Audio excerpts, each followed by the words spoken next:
성경 속에서 이방 여인을 주인공으로 한 첫 이야기, 바로 룻기입니다. 룻기는 모압 여인 룻의 조용한 헌신이 훗날 다윗 왕 그리고 예수 그리스도의 족보로 이어지는 놀라운 은혜의 이야기입니다. 룻기는 하나님이 어떻게 작은 인생에 큰 은혜를 더하시는가를 가장 아름답게 보여주는 책입니다. 어디로 가시든지 나는 따라가고 어디에 머무시든지 나도 머물겠나이다. 룻기의 배경은 사사기, 각기 자기소견에 옳은 대로 행하던 시대였습니다.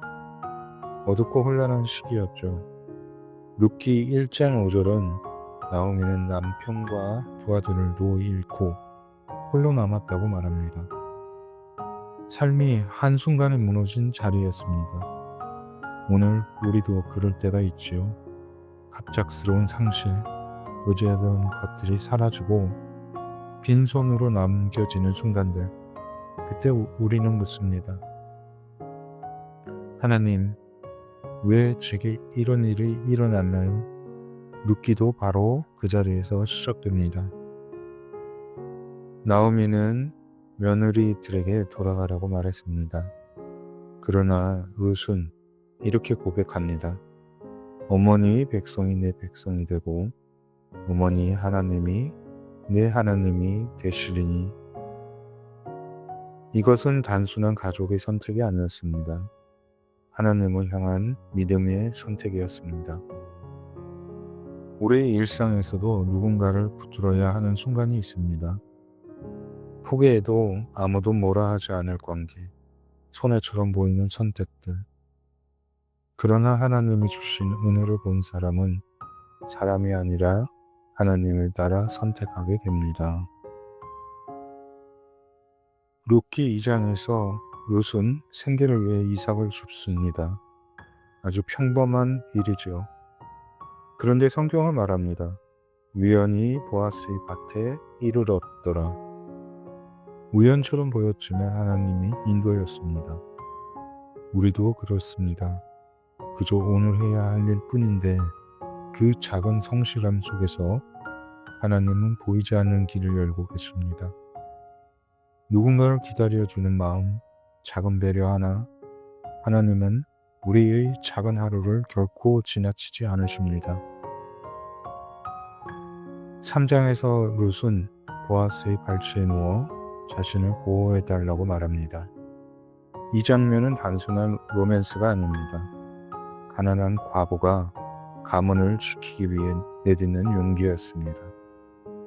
보아스는 이렇게 말합니다. 내 딸아, 두려워하지 말라. 하나님은 우리의 작은 용기도 받아주십니다. 오늘 우리가 내딛는 작은 믿음의 발걸음, 자존심을 내려놓는 순종, 먼저 손 내미는 선택, 그 모든 것을 통해 하나님은 우리의 삶의 새 길을 여십니다. 룻기 4장은 룻의 선택이 어떻게 결론나는지 보여줍니다.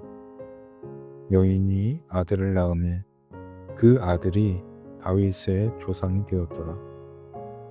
작은 순종이 다윗 왕의 계보를 열었습니다. 그리고 결국 예수 그리스도의 족보로 이어지게 되었습니다. 이것이 룻기 전체의 메시지입니다. 하나님은 평범한 하루, 작은 헌신, 사소해 보이는 선택을 통해 위대한 구원의 역사를 이루신다는 것입니다. 우리는 종종 크고 놀라운 기적을 기대합니다. 하지만 하나님은 우리의 평범한 하루 속에서 일하십니다. 작은 친절, 작은 사랑, 작은 헌신, 그 속에서 하나님의 역사가 흘러갑니다. 오늘 우리가 하는 선택의 하나가 누군가에게는 보이지 않는 은혜의 통로가 되고, 또 하나님은 그 마음을 사용해 우리의 삶을 다시 세우십니다. 룻이 그랬던 것처럼 작은 순종으로 따라갑니다. 주님, 저의 하루가 작아 보일 때에도 룻처럼 작은 순종을 선택하게 하소서. 보이지 않는 섭리를 믿고 평범한 일상 속에서도 하나님이 일하고 계심을 보게 하소서. 오늘 저의 작은 선택들이 하나님이 큰 이야기 속에서 은혜의 열매로 맺히게 하옵소서. 예수님의 이름으로 기도드립니다. 아멘.